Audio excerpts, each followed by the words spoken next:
இருந்து 5 வசனங்கள். இறங்கி வர தாமதிக்கிறதை ஜனங்கள் கண்டபோது ஆரோனிடத்தில் கூட்டம் கூடி, எவர்கள்? இஸ்ரவேல் ஜனங்கள் ஆரோனிடத்தில் கூட்டம் கூடி அவனை நோக்கி, எகிப்து தேசத்திலிருந்து எங்களை அழைத்து கொண்டு வந்த அந்த மோசேக்கு என்னதோ அறியோம், ஆதலால் நீர் எழுந்து எங்களுக்கு முன் செல்லும் தெய்வங்களை என்ன பண்ணாங்க சொன்னாங்க? தெய்வங்களை எங்களுக்காக உண்டு பண்ணும் என்றார்கள். மோசே மேலே சீனாய் மலையில் இருக்கிறாரு. அங்கே கர்த்தர் கட்டளைகளை கொடுத்துட்டு இருக்கிறாரு. அதில் கொடுத்த கட்டளையில் ஒன்று, என்னை அல்லாமல். அங்கே மேலே கரெக்டாக கொடுத்துட்டு இருக்கிற, கீழே பிசாசு வேலை செஞ்சுட்டா பாருங்க. இங்கே கீழே என்ன சொல்கிறாங்க? ஆரோனை பார்த்து, நீங்கள் எனக்கு என்ன பண்ணுங்க, எங்களுக்கு முன் செல்லும் தெய்வங்களை உண்டு பண்ணும் என்றார்கள். 2வது வசனம், அதற்கு ஆரோன் உங்கள் மனைவிகள் குமாரர் குமார்த்திகளுடைய காதுகளில் இருக்கிற பொன்னணிகளை கழற்றி என்னிடத்தில் கொண்டு வாருங்கள் என்றான். ஜனங்கள் எல்லாரும் தங்கள் காதுகளில் இருந்த பொன்னணிகளை கழற்றி ஆரோனிடத்தில் கொண்டு வந்தார்கள். எல்லாத்தையும் கழட்டி குடிச்சிட்டாங்க, சரியா? கொண்டு வராங்க. அவர்கள் கையில் இருந்து அவன் அந்த கோல்டெல்லாம் வாங்கிட்டு சிற்ப கருவியினால் கரு பிடித்து என்ன வார்ப்பித்தான்? ஒரு கன்று குட்டியை வார்ப்பித்தான். அப்பொழுது அவர்கள், இஸ்ரவேலரே, உங்களை எகிப்து தேசத்திலிருந்து அழைத்து கொண்டு வந்த உங்கள் தெய்வங்கள் இவைகளே என்றார்கள். அந்த கன்றுக்குட்டி தான் தெய்வங்கள். பன்மையில் சொல்லப்படுகிறது, அது ஒரு விஷயம் இருக்குது இல்லையா? ப்ளூரலாக சொல்லப்படுகிறது தெய்வங்கள், சரியா? 1. 2வது, கர்த்தர் ஒருவரே தேவன். ஆனால் இவங்க என்ன பண்ணிட்டாங்க? கன்றுக்குட்டியை உண்டாக்கிட்டாங்க. இந்த கன்றுக்குட்டியை உண்டாக்கு என்ன பண்ணிட்டா? ஆரோன் சொல்கிறான், உங்களை எகிப்திலிருந்து வழிநடத்தி வந்த தெய்வங்கள் இவையே. அங்கே என்ன அழகா சொல்றாரு பாருங்க, தெய்வங்கள் இவைகளே என்றார்கள். 5, ஆரோன் அதை பார்த்து அதற்கு முன்பாக ஒரு பலிபீடத்தை கட்டி, நாளைக்கு கர்த்தருக்கு பண்டிகை என்றான். அல்லேலூயா, அல்லேலூயா. நாளைக்கு என்னது? வெறும் பண்டிகை இல்லை, கர்த்தருக்கு பண்டிகை. ஆமேன்னு சொல்றீங்களா? ஆமாம். நம்ம எல்லாம் கூட பண்டிகை அப்படின்னாலே நம்ம என்ன பண்ணுறோம்? ரொம்ப சந்தோஷமாயிடுறோம் இல்லையா? ரொம்ப ஹாப்பி ஆகிடுறோம். பண்டிகை வருதுன்னு. செலவுகள் இருக்கும், ஆனால் நம்ம அந்த செலவுகளை ஒரு பொருட்டாக எண்ணுவதில்லை. பண்டிகை வந்துட்டாலே நமக்கெல்லாம் ரொம்ப சந்தோஷம். இங்கே பாருங்க, செய்கிற காரியங்கள் ஒன்றும் தேவனுக்கு ஏற்றவாறு இல்லை. தேவனுக்கு பிரியமில்லாத காரியத்தை தான் இஸ்ரவேல் ஜனங்கள் இங்கே நிறைவேற்றி கொண்டிருக்கிறார்கள். இவர்கள் எகிப்து தேசத்தில் பல வருடங்களாய் அடிமைகளாய் இருக்கிறார்கள். அழுது புலம்புகிறார்கள். கர்த்தர் அவர்களுடைய சத்தத்தை, கூக்குரலை கேட்டு மோசே என்னும் இரட்சகனை எழுப்பி, நீ போய் அவர்களை என்ன பண்ணு, பார்வோனிடத்திலிருந்து மீட்டு கொண்டு வா, உனக்கு கூட ஆரோன் இருப்பான் அப்படின்னு சொல்லி பல காரியங்களை செய்து அவர்கள் என்ன பண்ணுறாங்க? வழிநடத்தி கொண்டு வருகிறார்கள். ஒரு இடத்துல இருக்கும் பொழுது மோசேவை கர்த்தர், மேலே வா, ஏறி வா அப்படின்னு சொல்கிறாரு. மோசே ஏறி போகிறார். 40 நாள் ஆகிறது, மோசே இறங்கி வரவில்லை. இந்த கால தாமதம் இவர்களுக்குள்ளே என்ன வந்துச்சு அப்படின்னு சொன்னால், என்ன ஆச்சு தெரியலையாரோன், ஏன் இப்படி மோசே போனவர், அந்த மோசே, வசனம் நல்லா சொல்லுது, அந்த மோசே போனவர் இன்னும் ஆளை காணுமே அப்படின்னு சொல்லி கேட்டு இருந்தா பரவாயில்ல.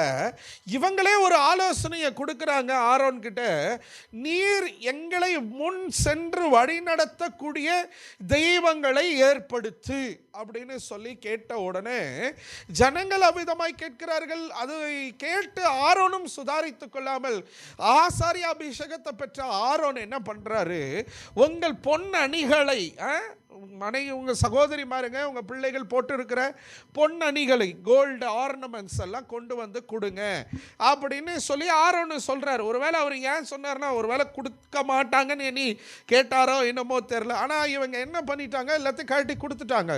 கொண்டு வந்து அப்படின்னும் போது அவன் அதை வாங்கி அதை கருப்பாக்கி, அதாவது நெருப்பில் இது விட்டு என்ன பண்ணுறாரு, ஒரு கன்று குட்டியை, இங்கே பாருங்களேன், ஒரு கன்று குட்டியை ஏற்படுத்துறதுக்கு எவ்வளோ தங்கம் தேவைப்பட்டிருக்கும் இல்லையா, அவ்வளவும் கொடுத்திருக்கிறார்கள். அந்த பொன் கன்று குட்டியை ஏற்படுத்தி ஆரோன் அடுத்தது சொல்றான், உங்களை எகிப்திலிருந்து வழிநடத்தி வந்த தெய்வங்கள் இவைகளே அப்படின்னு ஆரோனும் சொல்லிட்டான்.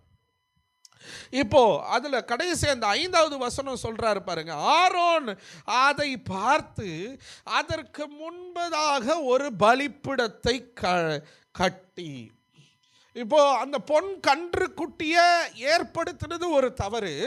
அந்த பொன் கன்று குட்டியை ஏற்படுத்திட்டு இவைகள் தான் உங்களை எகிப்து தேசத்திலிருந்து வழிநடத்தி கொண்டு வந்த தெய்வங்கள் என்று சொன்னது 2வது தவறு. 3வது ஒரு விஷயம் என்ன அப்படின்னா, அந்த கன்று குட்டிக்கு முன்னாடி என்ன பண்றான், ஒரு பலிப்பிடத்தை கட்டினான் என்று சொல்லி. எத்தனை தவறுகள் நடக்கிறது பாருங்க. பொன் கன்று குட்டியை ஏற்படுத்துறது, இவைகள் தான் உங்களை எகிப்து தேசத்திலிருந்து வழிநடத்தி வந்தது. 3வது ஒரு பலிப்பிடத்தை கட்டுறான். பலிப்பிடம் எதற்காக கட்டுவாங்க, பலியிடும்படியாக பலிப்பிடத்தை கட்டி, நாளைக்கு கர்த்தருக்கு பண்டிகை, செய்ததெல்லாம் கர்த்தருக்கு விரோதமானது, ஆனால் செய்ததெல்லாம் கர்த்தருக்கு பிரியமில்லாதது, செய்தவைகள் எல்லாம் கர்த்தரை கோபம் ஊட்டுகிற, எரிச்சல் ஊட்டுகிற காரியம். ஆனால் சொல்லுகிற வார்த்தை என்ன, இதையெல்லாம் கர்த்தருக்கு பண்டிகை கொண்டாட போகிறோம். யாருக்கு பண்டிகை கொண்டாட போகிறோம்? அப்போ கர்த்தரை நீங்கள் எங்கே கொண்டு வந்து வச்சுட்டீங்க, கன்று குட்டிக்குள்ளே கொண்டு வந்து வச்சுட்டீங்க. அல்லேலூயா, ஆமென், ஆமென். சத்தமா சொல்லுங்க, கவனிக்கிறவங்க மாத்திரம். அல்லேலூயா. செய்தது தவறான ஒரு விஷயம், செய்தது தேவனுக்கு பிரியமில்லாத விஷயம், செய்தது தேவனுக்கு சற்றும் காரியமில்லாத ஒரு விஷயம். இவங்களுக்கு தெரியாதா, இஸ்ரவேல் ஜனங்களுக்கு யார் இவர்களை வழிநடத்தி வந்தார் என்று? எப்படி இவங்க இப்படி ஒரு காரியத்தை செஞ்சாங்க யோசித்து பாருங்களேன். செய்தது கன்றுக்குட்டி, பொன் கன்றுக்குட்டி, அதில் ஒன்றும் பெருசாக பெருமை ஆக்கி கொள்வதற்கு ஒன்றும் இல்லை. பொன் கன்று, அதில் ஒன்றும் இல்லை, செஞ்சது கன்றுக்குட்டியா?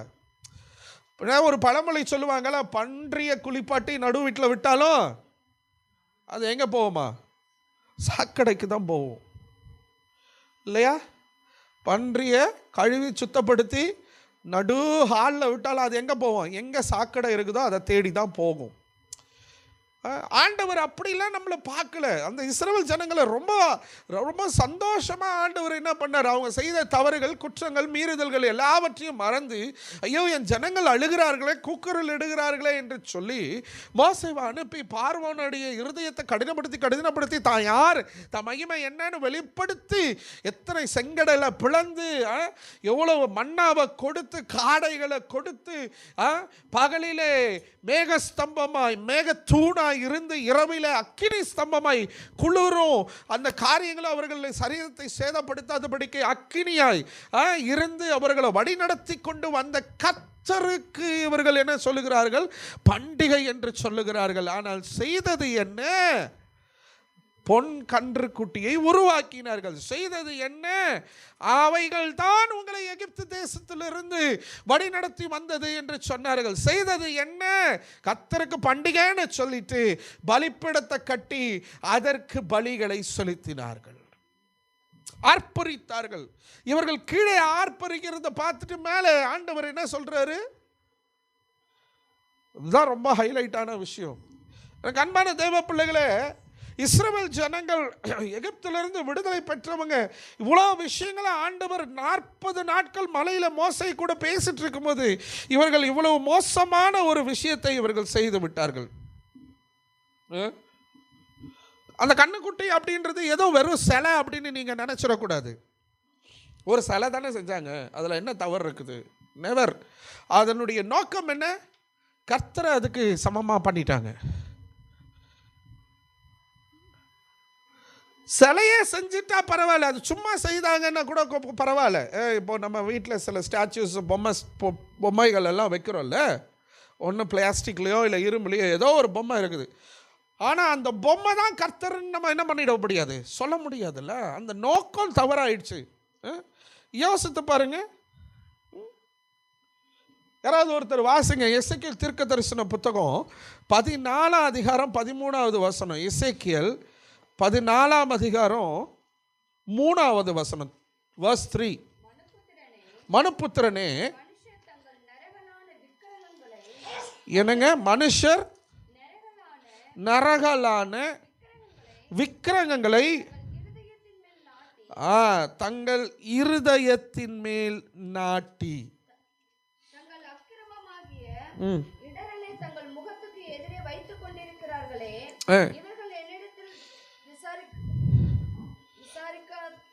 தகுமா? விக்கிரகங்களை தங்கள் இருதயத்தில் நாட்டிக் கொண்டார்கள். விக்கிரகத்தை தன்னுடைய இருதயத்தில் வைத்து கொண்டார்கள். தீர்க்கதரிசி கிட்ட வசனம் வருது, இப்படி செய்யறது தகுமா? இது சரியா? நீ கர்த்தருக்கு பண்டிகைன்னு சொல்றீங்க, இஸ்ரவேல் ஜனமே நீ கர்த்தருக்கு பண்டிகைன்னு சொல்ற, ஆரோனை நீ கர்த்தருக்கு பண்டிகைன்னு சொல்ற, ஆனா விக்கிரகத்துல நீ ஏற்படுத்தி வைத்திருக்கிற இந்த விக்கிரகம், இந்த பொன் கன்று குட்டி தான் உன்னை எகிப்திலிருந்து அடிமைத்தனத்திலிருந்து விடுதலையாக்கி கொண்டு வந்தது என்று சொல்லுகிறாயே. நம்ம கூட அப்படிதாங்க,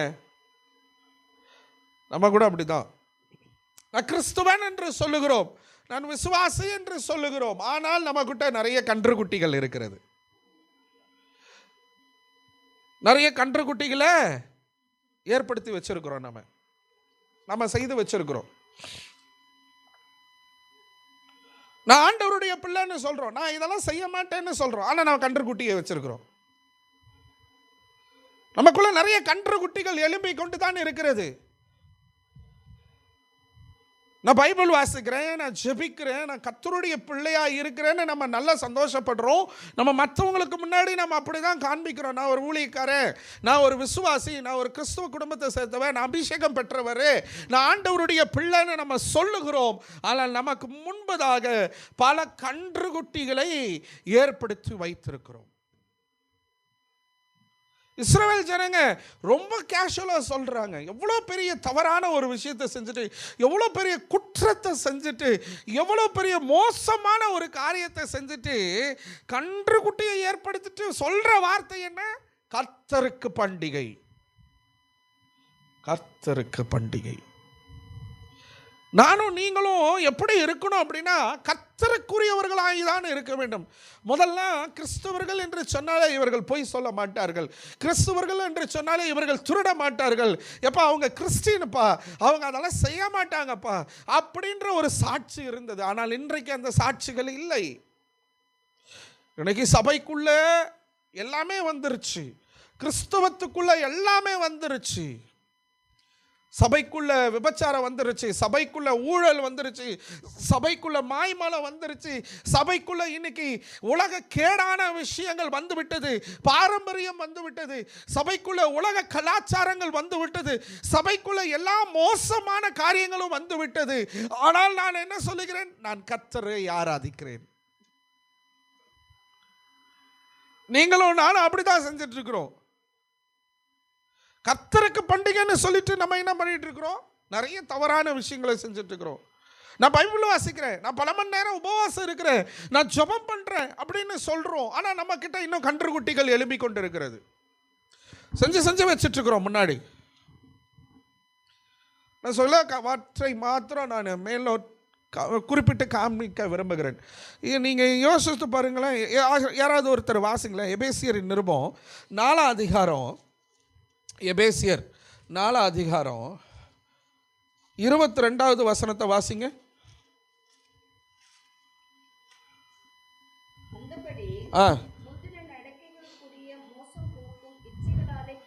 முந்தின நடக்கைக்குரிய மோசம் போக்கும் இச்சைகளாலே கெட்டு போகிற பழைய மனுஷனை நீ களைத்து போட்டு உங்கள் உள்ளத்திலே புதிதான ஆவி உள்ளவர்களாகி மெய்யான நீதியிலும் பரிசுத்தத்திலும் தேவனுடைய சாயலாக சிருஷ்டிக்கப்பட்ட புதிய மனுஷனை தரித்து கொள்ளுங்கள். அல்லேலூயா, அல்லேலூயா. ஜென்ம சுபாவம் என்கிற கன்றுக்குட்டி. பழையவைகள் ஒளிந்து போயின, எல்லாம் புதிதாயின. ஒரே ஒருத்தர் தான் ஆமென் சொன்னாங்க. நான் பழைய மனுஷனை களைந்து போட்டு விட்டேனா? இல்லையே. ஒரு தடவை இங்கே கோயம்புத்தூரில் ஒரு பேராயர்கள் பொறுப்பாளர்கள் கூடுகை நடந்தது. நான் தான் அரேஞ்ச் பண்ண வேண்டிய கட்டாயத்தில் இருந்தேன். சென்னையிலேருந்து பேராயர்கள் எல்லாம் வந்தாங்க. இப்போ கரூர்லேருந்து ஒரு தேவ மனுஷன் வந்தார். இப்போ பேசும்போது சில விஷயங்கள் அவருக்கு வாய்ப்பு கொடுக்கப்பட்டுச்சு. அப்போ அவர் எழும்பி நின்று என்ன சொன்னார் அப்படின்னு சொன்னால், நான் பிளாக் பெல்ட் கராத்தேல. என்னது பிளாக் பெல்ட்? நான் கராத்தேல பிளாக் பெல்ட்டாக இருக்கிறதுனால நான் அதை வேண்டாம் அப்படின்னு சொல்லிட்டு நான் கர்த்தருடைய ஊழியத்துக்கு வந்துட்டேன். கர்த்தருடைய ஊழியத்துக்கு நான் இப்போவும் ஒரு கருப்பு பெல்ட் போடுறேன். அது ஆசாரியனுக்குரிய கருப்பு பெல்ட் கட்டுறேன், அங்கி போடுறேன், கருப்பு கயிறு கட்டுறேன், நான் எல்லாம் பண்ணுறேன். ஆனால் இங்கே நடக்கிற ஒவ்வொரு விஷயமும் என்னை திரும்ப அந்த கருப்பு பெல்ட்டை கட்ட வேண்டிய காரியத்துக்கு என்னை நீங்கள் உட்படுத்துறீங்க. நான் யாருன்னு உங்களுக்கு தெரியல. உட்காந்துட்டு இருக்கிறது எல்லாம் ஊழியர்கள். அவர் சொல்கிறாரு, நான் அந்த பிளாக் பெல்ட்டு போட்டவன், என்னால் சண்டை பண்ண முடியும். நான் ஒரு அடி அடிச்சேன்னா விழுந்துருவாங்க. ஜென்ம சுபாவம் மறையில பார்த்தீங்களா? பழைய மனுஷன் கலைந்து போகவே இல்லை. சிலர் எப்படி சொல்லுகிறத பார்க்குறோம், நான் பைபிளை தூக்கிட்டேன், இல்லை நடக்கிறதே வேற. நம்முடைய ஜென்ம சுபாவங்கள் கலைக்கப்பட வேண்டும். ஆமேன்னு சொல்றீங்களா? அல்லேலூயா. நம்ம புதிய மனுஷனை தரித்து கொள்ளணும். சர்வ சிருஷ்டிகராகிய அவருடைய சாயலை பெற்றவர்களாக நம்ம காணப்பட வேண்டும். நம்முடைய பேச்சுக்கள் மாற வேண்டும். நம்முடைய ஜென்ம சுபாவங்கள். இதுக்கு முன்னாடி நான் எப்படியோ இருந்தேன் ஐயா, இப்போ நான் அப்படி இல்லை. அப்படி இருக்கணும் தான் ஆண்டவர் விரும்புகிறார். நம்ம என்ன பண்றோம்னா, கர்த்தருக்கு பண்டிகை, கர்த்தருக்கு பண்டிகை, கர்த்தருக்கு ஆராதனை அப்படின்னு சொல்றோம். ஆனா நமக்குள்ள என்ன இருக்குது? ஜென்ம சுபாவம் என்கிற கன்றுக்குட்டியை நம்ம ஏற்படுத்தி வச்சுட்டு இருக்கோம். இன்னும் அதைத்தான் அந்த ஐடலட்ரி, அந்த ஐடல் வர்ஷிப்பை தான் நம்ம பண்ணிட்டு இருக்கிறோம். அந்த கன்றுக்குட்டியை தான் ஆராதிச்சுட்டு இருக்கிறோம். அதனால தான் அவர் அப்படி சொன்னாரு, நான் யார் தெரியுமா? பிளாக் பெல்ட் கராத்தேல. நான் வாயில அந்த வார்த்தை வரவே கூடாது.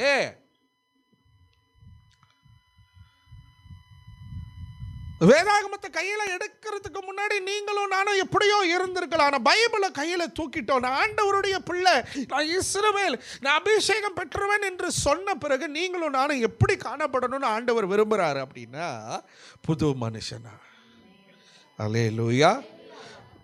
உங்களுக்கு தெரியும், உங்கள் ஒவ்வொருத்தருக்கு உங்களுக்கு தெரியும் என்கிட்ட என்ன ஜென்ம சுபாவம் வெளிப்படுதுன்னு சொல்லி. அந்த ஜென்ம சுபாவத்தை கலைத்து போடணும் தேவன் உங்களோடு கூட பேசி கொண்டிருக்கிறார்.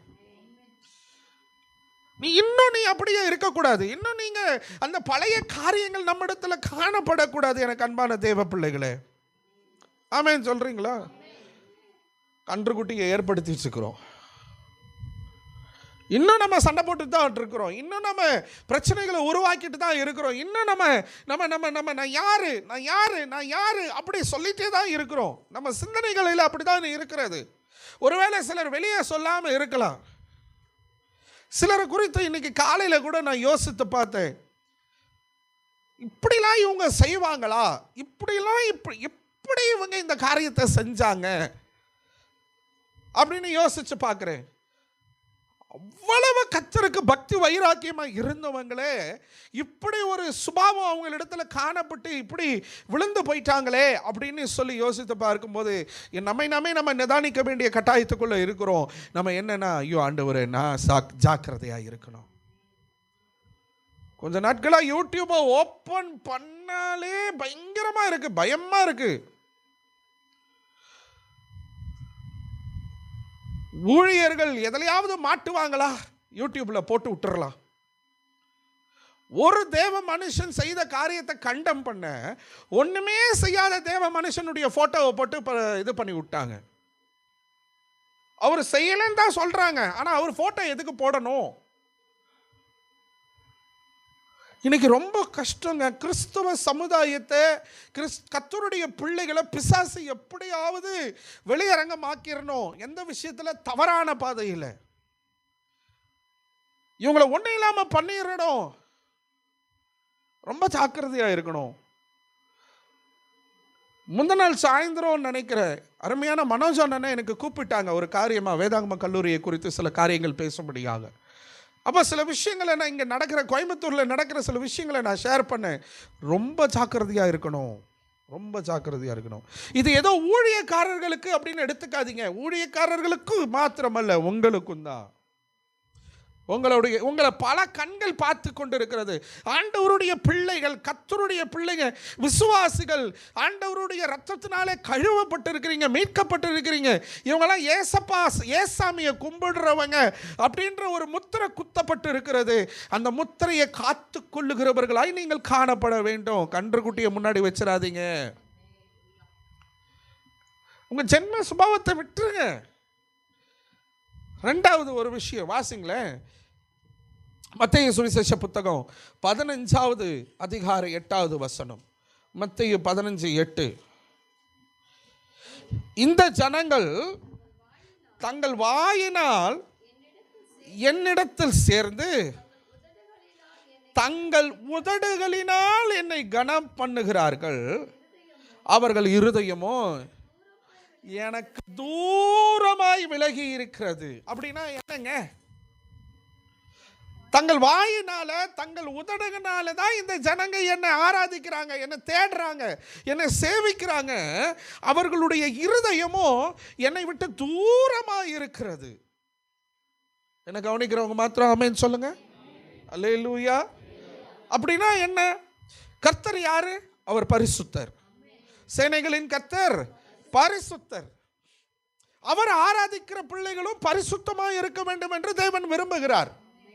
அல்லேலூயா. பரிசுத்தமாக இருக்கிறோமா?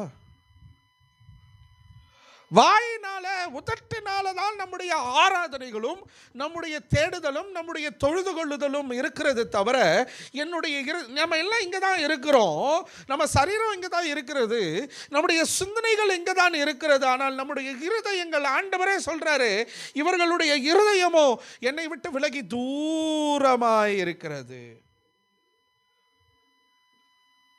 இப்போ இருதயத்தில் இருந்து கர்த்தரை ஆராதிக்கணும்னு ஆண்டவர் விரும்புகிறார்.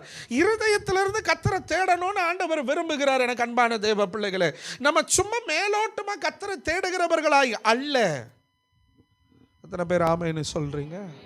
அல்லேலூயா. முழு இருதயத்தோடு, முழு மனதோடு, முழு பலத்தோடு கர்த்தரை என்ன பண்ணணும்? சேவிக்கணும், தொழுது கொள்ளணும். இது மேலோட்டமான லைஃப் வேண்டான்னு ஆண்டவர் சொல்லுகிறார். மாற்றத்துக்குள்ள வரணும். நம்ம இந்த உலகத்தில் யாருமே பரிசுத்தவான் கிடையாது, ஆண்டவரை தவிர்த்து. ஆனா பரிசுத்தத்துக்கு வாஞ்சிக்கிறவர்களாக நம்ம ஜாக்கிரதை உள்ளவர்களாக இருக்கணும். பரிசுத்தம் இருக்கா? நீங்க கொஞ்சம் யோசித்து பாருங்களேன். நம்ம காலையிலிருந்து இங்கே உள்ள வந்து உட்கார்ற வரைக்கும் நம்முடைய சிந்தனைகள் எவ்விதமாக இருந்தது, நம்முடைய எதிர்பார்ப்புகள் என்னவாக இருந்தது, நம்முடைய எண்ணங்கள் என்னவாக இருந்தது, நம்முடைய வாயின் பேச்சுகள் என்னவாக இருந்தது, நம்முடைய நடக்கைகள் எவ்விதமாக இருந்தது. பரிசுத்தமாக இருக்கிறதா? ஆலயத்துக்கு போகிறோம், கர்த்தரை தேட போகிறோம், ஆராதிக்க போகிறோம். நம்முடைய வாழ்க்கையை பரிசுத்தமாக இருக்கணும். நான் இன்னைக்கு கர்த்தர் சமூகத்துக்கு போகிறேன், நான் கர்த்தரை தேட போகிறேன், நான் பரிசுத்தமாக இருக்கணுன்ற ஒரு எண்ணம் நமக்குள்ளே இருந்துச்சா? இல்லை அப்படின்னா நம்ம பரிசுத்தமாக இல்லைன்னு அர்த்தம். இன்னைக்கு நிறைய பேருக்கு அந்த உணர்வே இல்லைங்க. தேவ பயமற்றவர்களாய் மாறிவிட்டார்கள் கிறிஸ்தவர்கள். நிறைய பேருக்கு அந்த பயம் இல்லாமல் போயிடுச்சு. கர்த்தர் பார்க்கிறார், கர்த்தர் நம்மை நோக்கி கொண்டு இருக்கிறார், கர்த்தர் கவனித்து கொண்டு இருக்கிறார் என்கிற ஒரு பயம் இல்லாமல் போயிடுச்சு. இன்னைக்கு மரணம் வரும், இன்னைக்கு ஆண்டவர் வருவார், ரெண்டும் நடக்கும் இல்லையா? ஒன்று, இன்னைக்கு மரணம் வர்றதுக்கு வாய்ப்பு இருக்கா? இருக்கா இல்லையா? இருக்கு. நம்முடைய முடிவு அவருடைய கரத்தில் இருக்கிறது. இல்லை, இயேசு கிறிஸ்து இன்னைக்கு திடீர்னு வந்துட்டாருங்க, நம்முடைய நிலைமை என்ன? பரிசுத்தமாக இருந்தால் தான் அந்த பரிசுத்தரோட கூட நம்ம அந்த வானத்துக்கு போக முடியும், அந்த பரலோகத்துக்கு போக முடியும். ஆமென் சொல்றீங்களா? அல்லேலூயா. பரிசுத்தம் இருக்குதா? கன்றுக்குட்டியை ஏற்படுத்தி முன்னெல்லாம் வச்சுட்டு இருக்கிறோம். மொபைல் என்கிற கன்றுக்குட்டி, டிவி சீரியல் என்கிற கன்றுக்குட்டி, சினிமா என்கிற கன்றுக்குட்டி. இன்ஸ்டாகிராமை ஓப்பன் பண்ணால் என்ன வரணும்? வாட்ஸ்அப் ஸ்டேட்டஸை ஓப்பன் பண்ணால் என்ன வரணும்? இன்னைக்கும் அநேக ஊழியர்கள், ஊழியக்கார குடும்பங்கள், விசுவாச ஜனங்கள் வாட்ஸ்அப் ஸ்டேட்டஸில் என்ன போடுறாங்க? சினிமா பாடல்களை போடுகிறார்கள். நம்ம தவறு பண்ணிட்டு தான் இருக்கோம். வாட்ஸ்அப் ஸ்டேட்டஸில் போட்டால் பத்தாது, இங்கே இருக்கணும். நம்ம பரிசுத்தமாக இருக்கணும்னு ஆண்டவர் விரும்புகிறார். அசுத்தம் என்கிற கன்றுக்குட்டியை ஏற்படுத்தி வச்சுருக்கேன். நான் பரிசுத்தம், நான் ஜெபிக்கிறவர், என்னை பார்த்து இந்த கேள்வி கேட்குறீங்களே அப்படின்னு சொல்லுகிறவர்களாய் அல்ல. கன்றுக்குட்டி வேண்டாம். கன்றுக்குட்டியை ஏற்படுத்தி முன்ன வச்சுட்டு நான் கர்த்தருக்கு பண்டிகைன்னு சொல்லிட்டு இருக்கிறேன்.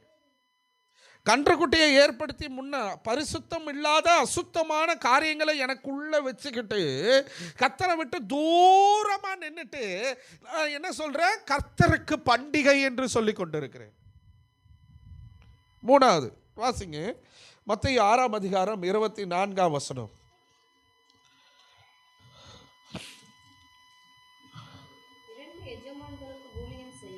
இரண்டு எஜமான்களுக்கு ஊழியம் செய்ய ஒருவனாலும் கூடாது. ஒருவனை பகைத்து மற்றவனை நேசிப்பான், ஒருவனை பற்றி கொண்டு மற்றவனை அசட்டை பண்ணுவான். தேவனுக்கும்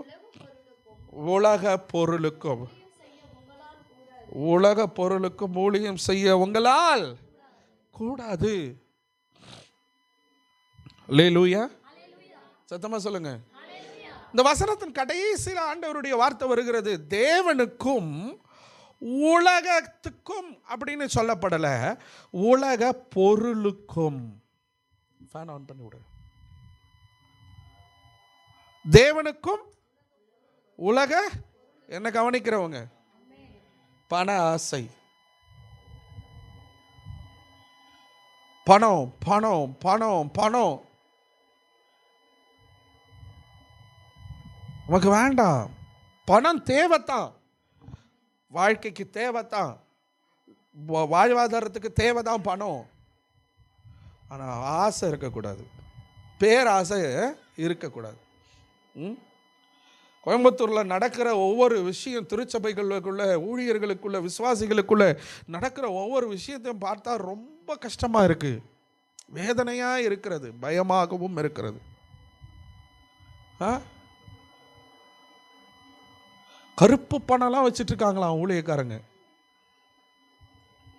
கருப்பு பணம்னா என்னன்னு தெரியுமா? அரசாங்கத்துக்கு தெரியாமல் வச்சிருக்கிற பணம், அதுதான் கருப்பு பணம். அந்த கருப்பு பணத்தை வெள்ளை பணமாக மாற்றுறதுக்கு காரை வாங்கி கொடுத்து, கருப்பு பணத்தை எடுத்து கார் வாங்கி கொடுத்துட்டேன். இப்போ நான் ஜேம்ஸுக்கு, அவர் வாங்கி கொடுக்கல, அவர் தான் வாங்கினார். சொல்கிறேன் ஒரு எக்ஸாம்பிளுக்கு. என்கிட்ட இருக்கிற கருப்பு பணத்தை எடுத்து ஜேம்ஸுக்கு என்ன பண்ணிட்டேன்? கார் வாங்கி கொடுத்துட்டேன். ஜேம்ஸ் என்ன பண்ணிட்டாரு? அந்த காருக்குரிய மொத்த பணத்தையும் என் அக்கௌண்ட்டுக்கு அனுப்பிச்சிட்டாரு. இப்போ என்ன ஆயிடுச்சு? பிளாக் மணி ஒயிட் மணி ஆயிடுச்சு, கணக்கில் வந்துருச்சு. 1 லட்சம் 2 லட்சம் இல்லை, 35 லட்சம். தேவையா? தேவையா சொல்லுங்க?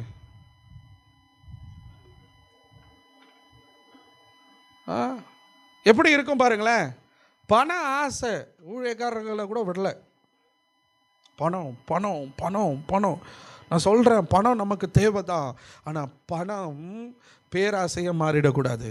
தேவைக்கு போகும்போது நம்ம ஒரு கட்டுக்கட்டாக நம்ம பணத்து மேலே வச்சு புதைக்க போகிறதே கிடையாது. பெத்தெடுத்த பிள்ளையும் என்ன பண்ணோம், உருவிட்டு தான் உயிரோடு இருக்கும்போதே உருவிடுறானுங்க. நம்ம எத்தனை நியூஸுகளை பார்க்குறோம். கலெக்டர் ஆஃபீஸில் வயசான தாயும் தகப்பன் மாறம் போய் அழுகிறாங்க.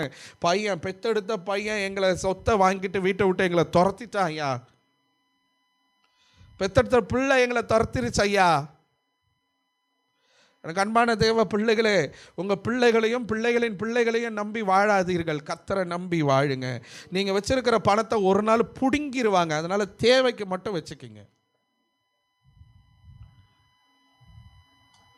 பண ஆசை எல்லா தீமைக்கும் வேறா இருக்குது. தீமைக்கு வேறுனா என்ன தெரியுமா? அங்கே தான் ஸ்டார்ட், ரூட்டே அங்கே தான் ஸ்டார்ட் ஆகுது. தீமைக்கு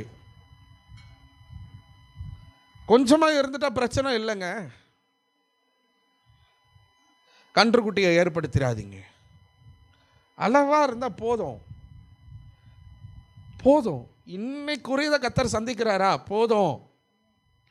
மாடி மேலே மாடி, வீடு மேலே வீடு, சொத்து மேலே சொத்து, என்ன பிரயோஜனம்? எத்தனையோ பேரை சொல்ல முடியும் என்னால். சொத்துக்கள் ஏராளம் இருக்கிறது. வீடு வீடு வீடு வீடுன்னு இருக்கிறது. அங்கே ஒரு வீடு, இங்கே ஒரு வீடு, அங்கே ஒரு வீடு. பணம் குவியுது. டெய்லி பணம் வந்துட்டே இருக்குது. ஆனால் நிம்மதி இல்லை, சந்தோஷம் இல்லை. கணவன் சரியில்லை, இதோ பிள்ளைங்க சரியில்லை, பொண்ணு சரியில்லை, அது சரியில்லை, இது சரியில்லை, சொந்தக்கார ஏமாத்திட்டான், இவன் பண்ணிட்டான், அதை பண்ணிட்டான், ஆஸ்பத்திரிக்கு போய் செலவு பண்ணிட்டு இருக்கிறோம். அல்லேலூயா அல்லேலூயா. பண ஆசை என்கிற கன்றுக்குட்டியை உங்களுக்கு முன்னாடி ஏற்படுத்துறாதீங்க. ஆமென். அல்லேலூயா. பதவியும் புகழ்ச்சியும். உங்களை ஒருத்தர் புகழ்றாங்க அப்படின்னு சொன்னால் அப்படி பறக்கலாம் ஆரம்பிக்கக்கூடாது. மிதிக்க போகிறாங்கன்னு நினச்சிக்கணும். என்ன நினச்சிக்கணும்? எந்த வாய் உங்களை புகழ்த்துதோ அதே வாய் உங்களை மிதிக்க போகுது அப்படின்னு அர்த்தம். ஆயத்தமாயிக்கணும், உங்கள் இருதயத்தை ரெடி பண்ணிக்கணும். இந்த வாய் இன்னைக்கு என்ன புகழுது, இதே வாய் ஒரு நாள் என்ன பண்ண போகுது? ஏறி மிதிக்க போகுது.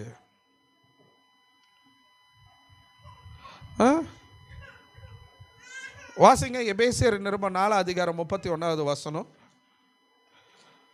எபேசியர் 4:31. சகலவிதமான கசப்பும் கோபமும் மூர்க்கமும் கூக்குரலும் தூஷணமும் மற்ற எந்த துர்குணமும் உங்களை விட்டு நீங்க கடவது. இதுல ரொம்ப முக்கியம் கோபம், மூர்க்கம் வர்றது, துர்குணம். நமக்குள்ள என்ன பண்ணக்கூடாது? என்னை கவனிக்கிறவங்க மாத்திரம். அதனால தான் சொல்கிறாங்க, கோபம் கொள்றதுக்கு தாமதம் பண்ணுங்க. அப்படின்னா என்ன? டக்கு டக்குன்னு கோபப்பட்டுறாதீங்கன்னு அர்த்தம். கோபப்பட்டாலும் பாவம் செய்யாதீங்க. அதெல்லாம் வசனம். கோபப்பட்டாலும் பாவம் செய்யாதீங்க.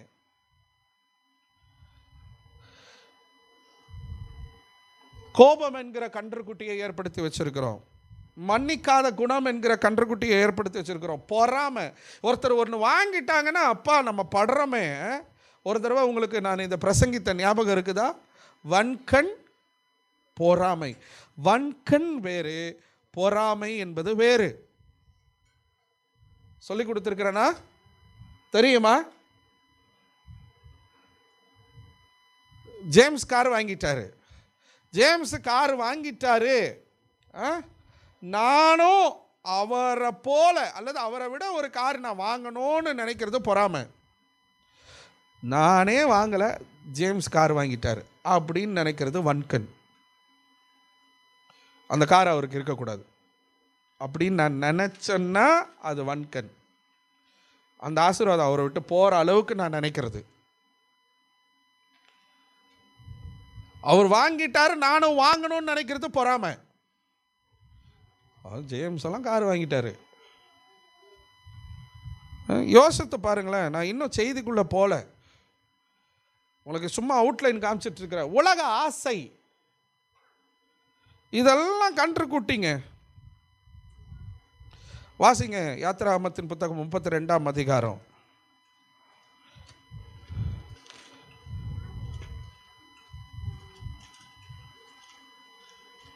32ஆம் அதிகாரத்தை திருப்பிக் கொள்ளுங்க.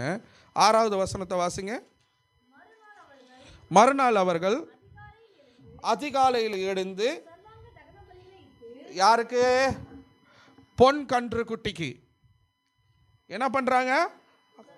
சர்வாங்க தகன பலிகளை இட்டு சமாதான பலிகளையும் செலுத்தினாங்க. பின்பு புசிக்கவும் குடிக்கவும் உட்கார்ந்து, பார்த்தீங்களா என்னென்ன நடக்குதுன்னு? எதுக்கு உட்காந்தாங்களா? உட்காந்து சாப்பிட்றதுக்கும் குடிக்கிறதுக்கும் உட்காந்தாங்களாம். அப்புறம் விளையாடுறதுக்கு எழுந்தாங்களாம்.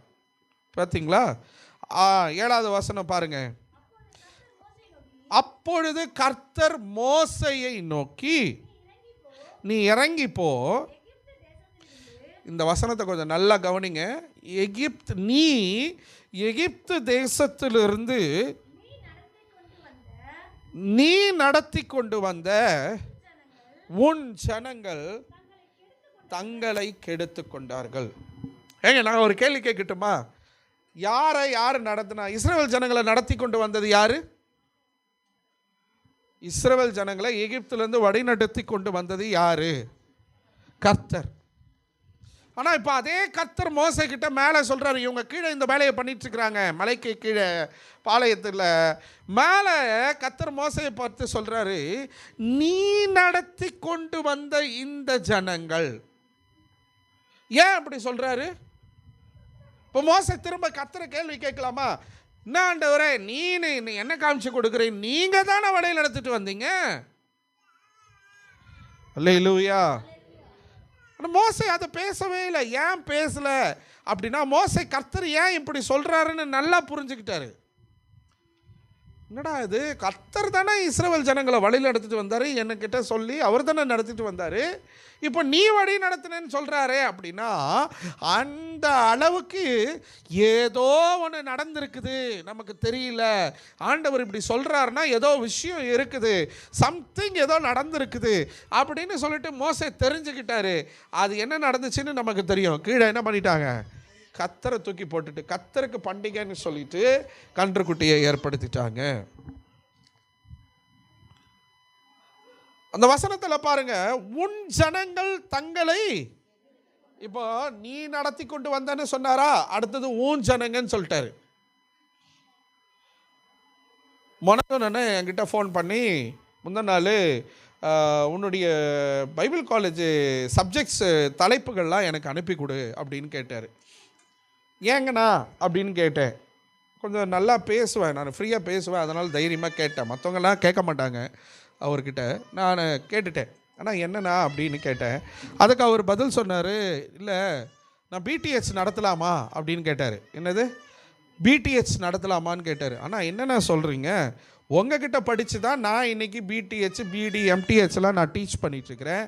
என்ன நானே நடத்திட்டுருக்கிறேன்னா நீங்கள் என்ன பிடிஹெச் நடத்தலாமான்னு என்கிட்ட கேட்குறீங்க ஏன்னா அப்படின்னு. சரி உன் சிலபஸ் எல்லாம் எனக்கு அனுப்பு அப்படின்னாரு. ஆனால் நான் டீச் பண்ணுறதா என்னுடையதானா அப்படின்னு கேட்டேன். உடனே ஒரு வார்த்தை சொன்னார், உன்னுடையதா அப்படின்னு சொல்லிட்டு அப்படி சிரித்தார். எனக்கு ஒரு மாதிரி ஆயிடுச்சு. ஆனால் என்னுடையது இல்லை, நான் கத்துறதுண்ணா, கத்தருடைய வார்த்தைண்ணா, என்னுடையது அல்ல. அடே நான் இப்படி சொன்ன உடனே கொஞ்ச நேரம் அமைதியாக இருந்தார். ஆனால் என்னுடையது அப்படின்னு நான் சொன்ன உடனே உன்னுடையதா அப்படின்னு சொல்லிட்டு சிரிச்சார் பாருங்க. எனக்கு அப்படியே ஒரு மாதிரி ஆயிடுச்சு. ஓகே, நம்ம இங்கே தப்பு பண்ணிட்டோம் அப்படின்னு சொல்லிட்டு, ஆனால் நான் இல்லைனா ஆண்டவருடைய வார்த்தை கர்த்தருக்குரியதுனா, கர்த்தர் கொடுத்த நோட்ஸ்னா அப்படின்னு. வெரி குட் வெரி குட், சரி சரி கொஞ்சம் தலைப்பெல்லாம் அனுப்பு அப்படின்னு சொன்னார். நான் நேற்றே அனுப்பி வச்சுட்டேன். என்ன என்ன என்ன பண்ணுறோம் பார்த்தீங்களா? நம்ம சீக்கிரமாய் தங்களை கெடுத்து கொண்டார்கள். இங்கே பாருங்க, பரிசுத்தமாக இருப்பதற்கு பல பிரயாசம் எடுக்கணும். நம்ம ஆண்டவருக்கு பிரியமாக இருப்பதற்கு நிறைய ரொம்ப கஷ்டப்பட வேண்டியது இருக்குது இல்லையா? ஆனால் பாவம் பண்ணுறதுக்கு அந்த அரை செகண்ட் கூட ஆகாது, டப்பாருன்னு பண்ணிடுவோம். ஆண்டவர் ஒரு வார்த்தை அங்கே சொல்கிறாரு பாருங்க, உன் ஜனங்கள் சீக்கிரமாய் தங்களை கெடுத்து கொண்டார்கள். சீக்கிரமா, within a fraction of second தங்களை கெடுத்துக்கிட்டாங்க. எவ்வளோ செஞ்சிருப்பாரு ஆண்டவர். கொஞ்சம் நேரத்தில் கன்றுக்குட்டியை ஏற்படுத்திட்டாங்களே, கொஞ்சம் நேரத்தில் கன்றுக்குட்டியை ஏற்படுத்திட்டாங்களே. சீக்கிரமாய் தங்களை கெடுத்து கொண்டார்கள். அடுத்த வசனத்தில் பாருங்க,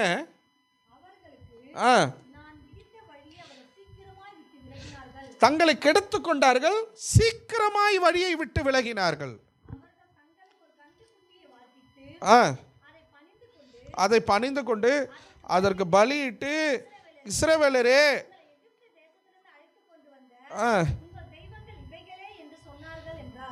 சொன்னார்கள் என்றார். யோசித்து பாருங்களேன். நம்ம பிரைஸ் லார்ட் ஹல்லேலூயா, இங்க பாருங்க, பிரைஸ் லார்ட் ஹல்லேலூயா அப்படின்னு சொல்லுங்கன்னா டக்குன்னு சொல்லிடுவீங்க இல்லையா? சொல்லிடுறோம். ஆனால் இதயத்தில் கோபம், பொறாமை, இச்சை, அசுத்தம், வேசித்தனம், மன்னிக்காத மனம், பண ஆசை, சுயநலம், பழி வாங்குகிற இருதயம் கன்றுக்குட்டி உள்ளதாக இருக்குது. வாய் என்ன சொல்லுது? பிரைஸ் லார்ட் ஹல்லேலூயா. ஆனால் கண்ணுக்குட்டி உள்ளே இருந்து வெளிப்பட்டுட்டே இருக்குது. தப்போ ரைட்டோ இறங்கி போகிறதுனால ஒன்றும் பிரச்சனை இல்லையே. இன்னும் அந்த வெறுப்புத்தன்மை, இன்னும் அந்த விஷமான அந்த சிந்தனை, விஷத்தன்மை உள்ள இருதயம், இன்னும் அந்த ஜென்ம சுபாவம், இன்னும் அந்த பழி வாங்குகிற இருதயம்,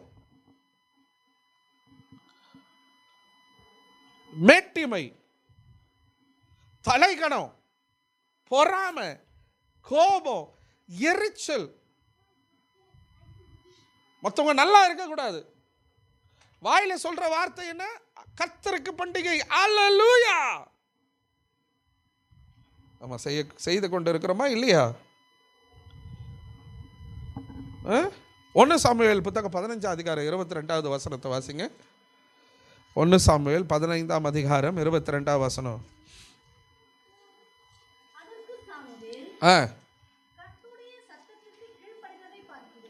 கர்த்தருடைய சத்தத்திற்கு கீழ்ப்படிவதை பார்க்கிலும் சர்வாங்க தகனங்களையும்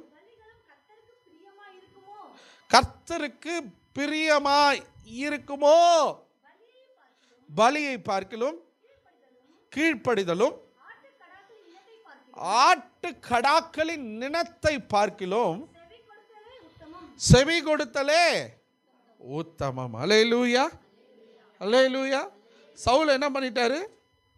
துருத்துருன்னு போய் பலி செலுத்திட்டாரு. இப்போ சாமுவேல் வந்து கடிந்து கொள்ளுகிறார். எப்படி நீ பலி செலுத்துவேன்? நீ ஒரு ராஜா அபிஷேகம் பெற்றவன், நீ எப்படி ஆசாரியனுக்குரிய வேலையை நீ எப்படி செய்வே அப்படின்னு கேட்குறான். அதுக்கு அவன் 1000 ரீசன் சொல்கிறான். சில ரீசன்ஸை சொல்கிறாரு. காலதாமதம் ஆயிடுச்சு நீங்கள் வர்றதுக்கு, அதனால் நான் செலுத்திட்டேன் அப்படின்னு சவுல் சொல்லுவான். அப்போ தான் சொல்லுவார், பலி செலுத்துறது வந்து கர்த்தரை பிரியப்படுத்திடுமோ?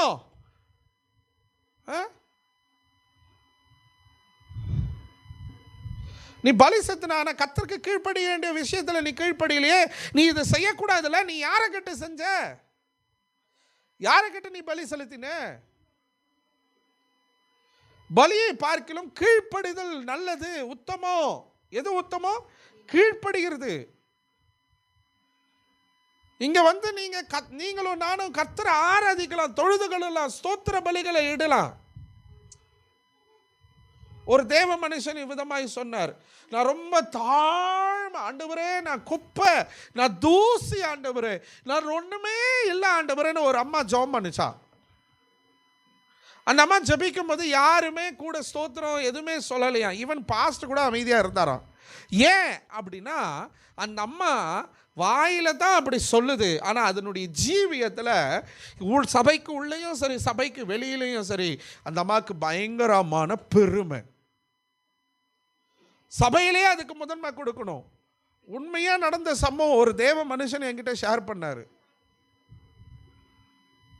அதுக்கு முக்கியத்துவம் கொடுக்கணும், அதுக்கு மைக்கு கொடுக்கணும், அதை கனப்படுத்தணும், அதை கூப்பிட்டு ஷால் போடணும், இப்படியெல்லாம் நிறைய எதிர்பார்ப்புகள் அந்த அம்மாவுக்கு இருந்துச்சான்.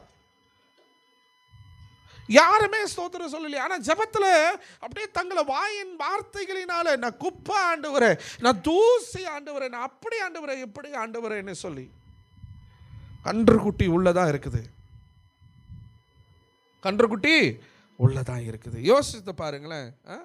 கர்த்தருக்கு பலி செலுத்துகிற காட்டிலும் கீழ்ப்படிதல் உத்தமம். ரெண்டாவது ஒரு எக்ஸாம்பிளை காணிக்க உங்களுக்கு சொல்லிக் கொடுக்க விரும்புகிறேன்.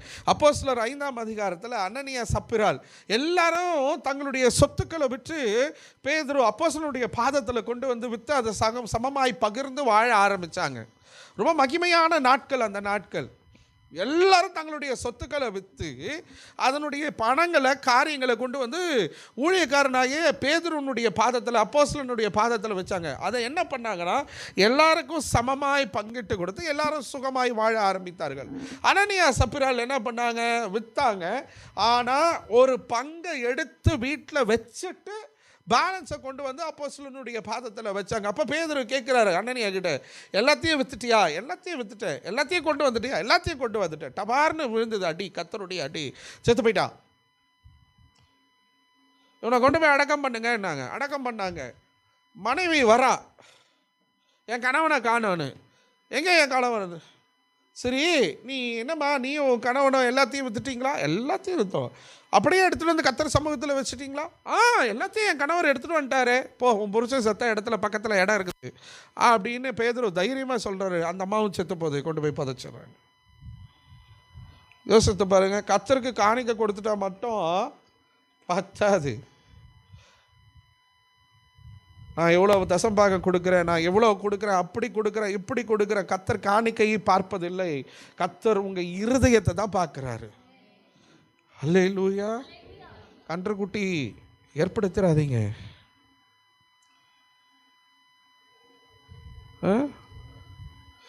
யூதாஸ் காரியத்து ஏசப்பாவோடையே தான் இருந்தான், ஆனால் உள்ள கன்றுக்குட்டி இருந்துச்சு, பண ஆசை. ஏசப்பா கூடவே தான் இருந்தான். பந்து இருக்கும்போது நானா ஆண்டவரேன்னு கேட்குறான். அவன் நீ தான்றாரு, நீ தான்.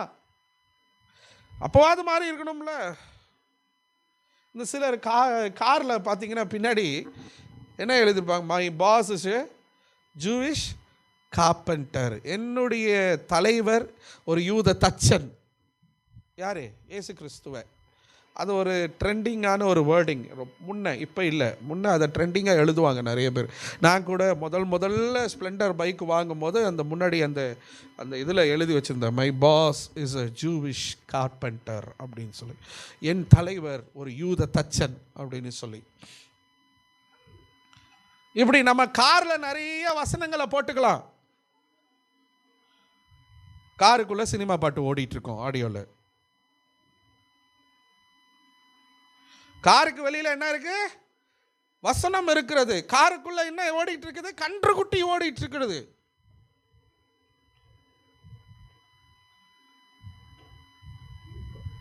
அது பிஸ்னஸ் பாஸ்டர், அது தொழில் பாஸ்டர்.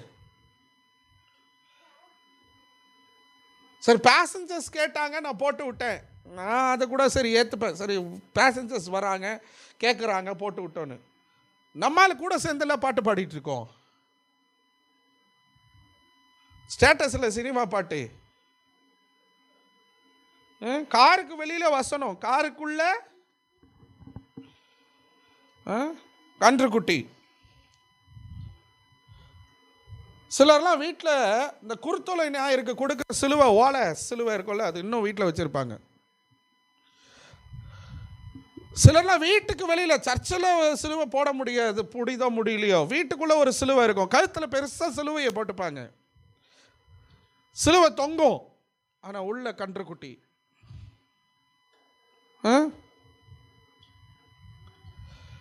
எவ்வளோ மணி நேரம் ஜோம் பண்ணுறீங்க? டெய்லி 1 மணி நேரம் ஜோம் பண்ணுறேன் பாஸ்டர். ஆனால் ஒருத்தர்கிட்ட 10 வருஷமாக பேசாமல் இருப்பாங்க. நீ டெய்லி ஜோம் பண்ணி என்ன பிரயோஜனம்?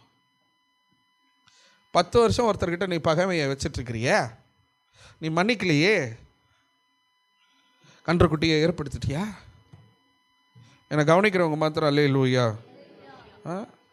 சபைக்குள்ளே வரும்போது அப்படியே ரீகா ராபா ஷபா தபா ரபா லபா ரபா லபா ஆராதனை அப்படியே குதிக்கிறோம், பயங்கரமாக நல்லா இருக்குது. நம்ம வரும்போது நல்லா தான் இருக்கிறோம்.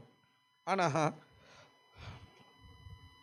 வெளியே நம்ம இங்கேருந்து அந்த செருப்பு போட்டுட்டு வெளியே போனவுடனே நம்முடைய சிந்தனைகள் மாறிடுது, நம்முடைய எண்ணங்கள் மாறிடுது. வெளியே போக வேண்டாம், உள்ளே மாறிடுது. ஆராதனை முடிஞ்ச உடனே இங்கேயே மாறிடுது. இல்லைன்னு சொல்லுங்க, கன்றுக்குட்டியை ஏற்படுத்திட்டோமா? உள்ளே மாறிடுது. இது கர்த்தருடைய ஆலயம், கர்த்தருடைய சமூகன்ற பயமே போயிடுது. இப்போ தானே கர்த்தருடைய வார்த்தையை கேட்டோம், இப்போ தானே சத்தியத்தை கேட்டோம், நம்ம இப்படி இருக்கக்கூடாதுன்ற எண்ணமே வரமாட்டுது. கன்றுக்குட்டி அப்படி வந்து பொன் கன்றுக்குட்டி அப்படி வெளியே வந்து அப்படி காமிச்சிடும், உங்களை மறைச்சிடும்.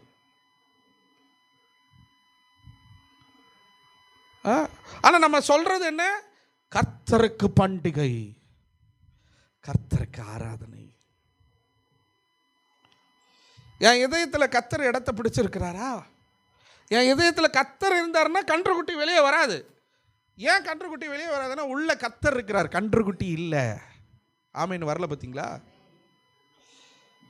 தைரியமா ஆமீன் சொல்லுங்க. அல்லேலூயா, சத்தமாக சொல்லுங்க அல்லேலூயா. இந்த வசனம் ரொம்ப பயங்கரமாக இருக்குது. சீக்கிரமாய் தங்களை கெடுத்து கொண்டார்கள், சீக்கிரமாக தங்கள் வழியை விட்டு விலகி போனார்கள். நான் காண்பித்த வழியை விட்டு விலகி போனாங்க. இங்கே பாருங்க, சீக்கிரமாக கெடுத்துக்கிறது, சீக்கிரமாக வழியை விட்டு விலகி போகிறது எதுக்கு அடையாளம் தெரியுமா? தேவனை விட்டு விலகி போகிறதுக்கு அடையாளம். மனைவி அடிக்கடி சொல்லுவாங்க, கூட இருக்கும்போது எப்படியோ, ஆனால் நான் ஊருக்கு பிரயாணத்தில் இல்லை ஏதாவது ஊழியத்து நிமித்தம் நான் சென்னைக்கு போகிறேன், எங்கேயாவது போகிறேன் அப்படின்னா நைட்டெல்லாம் தூங்க மாட்டாங்க. என்னம்மா தூங்குனியா அப்படின்னா, நான் எங்கப்பா தூங்கினேன், காலையில் 5 மணிக்கு ஃபோன் பண்ணி எழுப்பி விடுங்கப்பான்னுவாங்க. ஆனால் 5 மணிக்கு அவங்களே எழுந்திருப்பாங்க, எழுந்து வேலை செஞ்சிட்ருப்பாங்க. என்னம்மா எழுந்துட்டியானா, நான் எங்கப்பா தூங்குறேன், நீ இல்லைன்னா எனக்கு தூக்கமே வராதே அப்படின்னு சொல்லுவாங்க.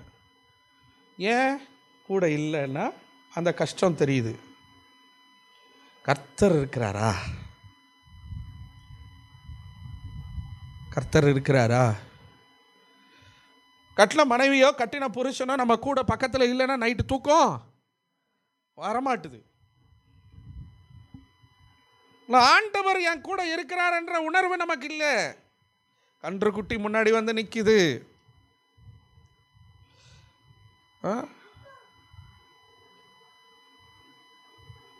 பாவம் என்கிற கன்றுக்குட்டி. உபாகமம் 31:29 வீட்டுக்கு போய் வாசிச்சு பாருங்க. நீ சீக்கிரமாக இறங்கிப்போ, நீ எகிப்திலிருந்து அழைத்து கொண்டு வந்த உன் ஜனங்கள் தங்களை கெடுத்து கொண்டார்கள், நான் கட்டளையிட்ட வழியை அவர்கள் சீக்கிரமாய் விட்டு விலகினார்கள். பாவம் பாவம் பாவம். உன் மரணத்துக்கு பின்பு நீங்கள் முற்றிலும் கெட்டுப்போய் நான் உங்களுக்கு கட்டளையிட்ட வழியை விட்டு விலகுவீர்கள். கன்றுக்குட்டி வேண்டாங்க. போன வாரம் எல்லாருக்கும் கிஃப்ட்டு கொடுத்தோம். லீலா அம்மா போன வாரம் வரல, உங்களுக்கு கிஃப்ட்டு எடுத்து வச்சுருக்குறோம். ஒரு தம்பியை நான் விட்டுட்டு, அப்போ கூட ஒரு சகோதரி சொன்னாங்க, நான் கேஷுவலாக வேறு மாதிரி எண்ணிட்டு விட்டுட்டேன். ஆனால் நான் கர்த்தருக்கு உண்மையாக சொல்கிறேன், காலேப் இங்கே இருக்கிறான், அந்த தம்பியை கூப்பிட்டு நான் அவன்கிட்ட அழுது மன்னிப்பு கேட்டேன். ரொம்ப உடைக்கப்பட்டேன், நான் அவனை கனப்படுத்தாமல் விட்டுட்டேனே அப்படின்னு சொல்லி நான் அழுதேன் அவன்கிட்ட, மன்னிச்சுக்கோ தம்பி அப்படின்னு சொல்லிட்டு. நான் நினச்சிருக்கலாம், இவன்னா பெரிய இவனா, இவங்கிட்டலாம் நான் என்னத்துக்கு மன்னிப்பு கேட்கணும். நான் உடைக்கப்பட்டேன், நான் அழுதேன், அவ்வளோதான், வேலை முடிஞ்சு போச்சு. இன்றைக்கி வாங்கி வச்சுருக்கிறேன் கிஃப்ட்டு, அவனை நான் ஹானர் பண்ணணும் அப்படின்னு சொல்லி. ஒருவேளை அவன் இங்கே இல்லாமல் இருக்கலாம்.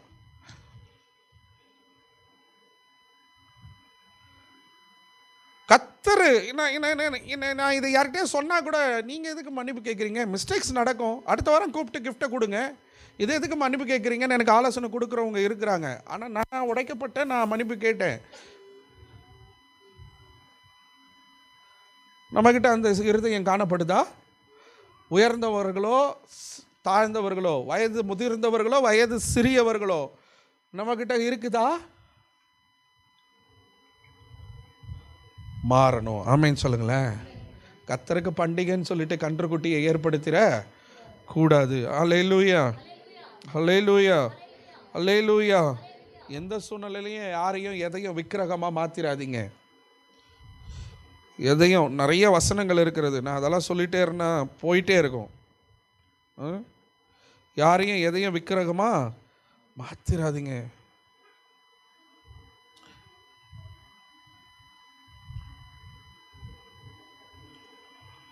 தேவனை விட்டு விலகுது அப்படின்றது ஏதோ ஒரு சம்பவம் அப்படின்னு நீங்கள் நினச்சிடக்கூடாது. தேவனை விட்டு விலகுவது எப்படி தெரியுமா ஆகும் ப்ராசஸ்ஸு? ஃபஸ்ட்டு நீங்கள் என்ன பண்ணுவீங்கன்னா வழியை விட்டு விலகுவீங்க. கொஞ்சம் அப்படி இப்படி இப்படி போயிட்டுருப்பீங்க. சரியாக ஒரு ஸ்டெப் இப்படி லைட்டாக மாறிச்சுன்னா அப்படி டர்ன் ஆகிடும். அடுத்தது சத்தியத்தை விட்டு விலகுவீங்க. வசனம் இல்லாமல் போயிடும். வசனம் இல்லாமல் போன பிறகு கடைசியில் நீங்கள் என்ன தெரியுமா பண்ணுவீங்க? உங்களுக்குள்ளே ஒரு கன்றுக்குட்டியை உருவாக்கிடுவீங்க. ஒரு தேவ மனுஷன் தன்னுடைய வாலிப வயசில் ஒரு ஊழியத்திற்காக அழைக்கப்பட்டிருந்தார். எனக்கு ஞாபகப்படுத்துகிறார் ஆண்டவர். அவருக்கு அப்போ 23 வயசு, 23 24 வயசு. அப்போ ஒரு இடத்துக்கு ஊழியத்துக்காக அழைக்கப்படுகிறார். அந்த ஊழியத்தில் ஏதோ கொஞ்சம் நேரம் ஒரு இடத்துல அவரை தங்க வைக்கிறாங்க. அந்த ஊழியத்துக்கு அழைத்தவர்கள் அவரை தங்க வைக்கிறாங்க. 23 24 வயசு வாலிபன். அப்போ தான் கர்த்தருக்கென்று தன்னை ஒப்பு கொடுத்து ஆண்டவருக்கு ஊழியம் செய்ய ஆரம்பிச்சிருக்கிறாரு. அதே இடத்துல இன்னொரு வாலிப தங்கச்சி அவளும் ஊழியத்துக்கு வந்திருக்கிறா. அந்த தங்கச்சியையும் இந்த ரூமில் விட்டுட்டாங்க. நீங்கள் 2 பேரும் நீ ஒரு பக்கம் நீ ஒரு பக்கம் இருந்துக்கோ அப்படின்னு சொல்லி 2 பேரையும் 2 பக்கம் இருந்துக்கோன்னு சொல்லி, என்னை கவனிக்கிறவங்க மாத்திரம் இருந்துக்கோன்னு சொல்லி. அப்போ இந்த வாலிப தம்பிக்கும் இந்த தங்கச்சிக்கும் ஆல்ரெடி நல்ல பழக்கம் இருக்கிறது. ஒருத்தர் அறிமுகமானவர்கள். 2 பேரும் பயங்கரமாக அறிமுகமானவங்க அப்படின்றதுனால ஒருத்தர் பார்க்குறாங்க. இவர்களை அழைத்த அந்த ஊழியக்காரர் என்ன பண்ணிட்டார்? இருந்துக்குங்கன்னு சொல்லிட்டு கதவை சாத்திட்டு போயிட்டார். இவருக்கு 23 24 வயசு. அப்போ அந்த தங்கச்சிக்கு ஒரு 20 21 வயசு. இளம் ரத்தம், வாலிப வயசு.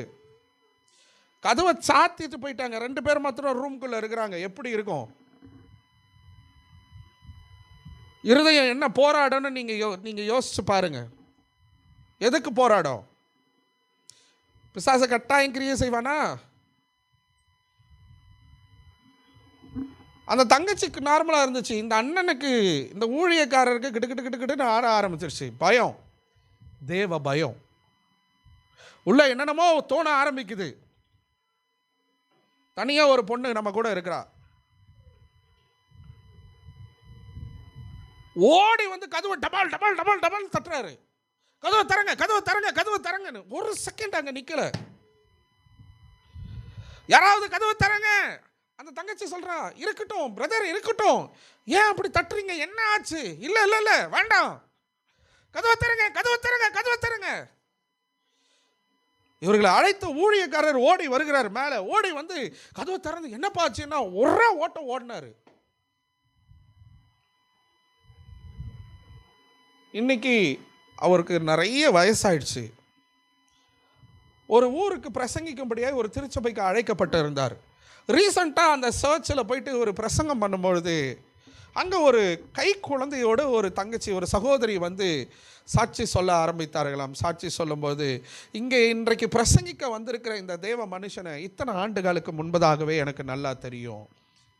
இப்படி ஒரு சம்பவம் நடந்துச்சுன்னு பகிரங்கமாக அவங்க சாட்சி சொன்னாங்களாம். அவருக்கு அப்போது எனக்கு 21 வயசு, அவருக்கு 23 24 வயசு. எனக்கு நல்லா தெரியும் அவரை. ஒரு ரூமில் எங்கள் 2 பேரையும் தனியாக விட்டாங்க. ஒரு 5 நிமிஷம் கூட அவர் அந்த ரூமில் இல்லை. கதவை தட்டி பதற அடித்து நான் இந்த ரூமில் இருக்க மாட்டேன்னு சொல்லி ஓடி போனார். எனக்கும் தோன்றியனது சில விஷயங்கள், அவருக்கும் தோன்றினது. பிசாசு கிரியை செய்ய ஆரம்பிக்கிறான்னு தெரிஞ்ச உடனே தேவனுக்கு பயந்து ஓடின ஒரு பரிசுத்தவான் தான் இன்னைக்கு நம்ம மத்தியில் பிரசங்கிக்க வந்திருக்கிறார். கன்றுக்குட்டியை ஏற்படுத்த இடம் கொடுக்கவே இல்லை, ஓடினார் பாருங்க யோசேப்பை போல. அல்லேலூயா, அல்லேலூயா. நம்ம ஓடுறோமா? ஓடணும், ஓடணும். கத்தருக்கு பண்டிகை, கத்தருக்கு பண்டிகை, கத்தருக்கு பண்டிகைன்னு சொல்லிட்டு ஊரை ஏமாத்திட்டு இருக்கிறோம். நம்மளே ஏமாத்திட்டு இருக்க கூடாது. மற்றவங்களுக்கு முன்னாடி நம்ம நல்லவங்களை போல கிறிஸ்தவன், நான் விசுவாசி, நான் அபிஷேகம் பெற்றுவேன், என்கிட்ட கிருபா வரங்கள் வெளிப்படுகிறது அப்படிலாம் நம்ம காமிச்சிக்கலாம். தேவன் நம்மை பார்த்து கொண்டு இருக்கிறார். ஆமென், அல்லேலூயா. இங்கே இருக்கும்போது நல்லா தான் இருக்குது, நல்லா அமைதியாக இந்த சத்தியத்தை கேட்குறீங்க. உங்கள் இருதயத்தில் என்ன ஓடுதுன்னு எனக்கு தெரியாது, ஆனால் கர்த்தருக்கு தெரியும். ஆமாம் ஆண்டவரே, எனக்குள்ளேயே நிறைய கன்றுக்குட்டிகள் இருக்கிறதப்பா, நான் இப்படி இருக்கக்கூடாது ஆண்டவரேன்னு நீங்கள் யோசிக்கலாம். ஆனால் இங்கே இருக்கும்போது ஓகே, இங்கேருந்து வெளியே போகும்போது உங்கள் இருதயம் எப்படி இருக்கிறது?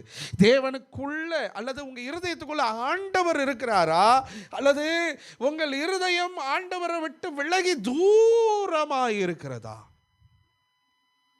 ஞாயிற்றுக்கிழமை வரும்போது மாத்திரம் வேத புத்தகங்களும் ஜபங்களும் பரிசுத்தத்துக்கு வாஞ்சையுள்ள இருதயமா உங்க இருதயம் காணப்படுகிறதா? திங்கட்கிழமை காலையில் உங்க இருதயம் எப்படி காணப்படுகிறது? கர்த்தருடைய ஆலயத்துக்குள்ள நம்ம இப்படி இருக்கிறோம், ஆனால் நம்ம அதுக்கப்புறம் நம்முடைய வாழ்க்கை எப்படி மாறுது? கன்றுக்குட்டியை நம்ம ஏற்படுத்திடவே கூடாதுங்க. எத்தனை பேர் ஆமேன்னு சொல்றீங்க? கர்த்தருக்கு பண்டிகை, ஆனால் செஞ்சதெல்லாம் கன்றுக்குட்டி. எழுந்து நிற்பமாக கண்களை மூடி ஆண்டவருடைய பிரசனத்தில் உங்கள் ஒவ்வொருவரையும் நீங்கள் அலசி பாருங்கள், ஆராய்ந்து பாருங்கள். ஆண்டவரே, நான் எனக்குள்ளே இந்த கன்றுக்குட்டியெல்லாம் ஏற்படுத்தி வச்சிருக்கிறேன். கண்களை மூடி உங்களை நீங்களே நிதானித்து பார்க்க ஆண்டவர் உங்களுக்கு நேரத்தை, ஒரு வாய்ப்பை கொடுக்குறாரு. கன்றுக்குட்டி ஏற்படுத்தி வச்சிருக்கிறேன்ப்பா, எனக்குள்ளே இந்த கன்றுக்குட்டி இருக்குது ஆண்டவரே, என்னை மன்னிங்க. அந்த கன்றுக்குட்டியை நான் என்னை விட்டு நீங்கும்படியாக நான் என்னை அர்ப்பணிக்கிறேன் ஆண்டவரே.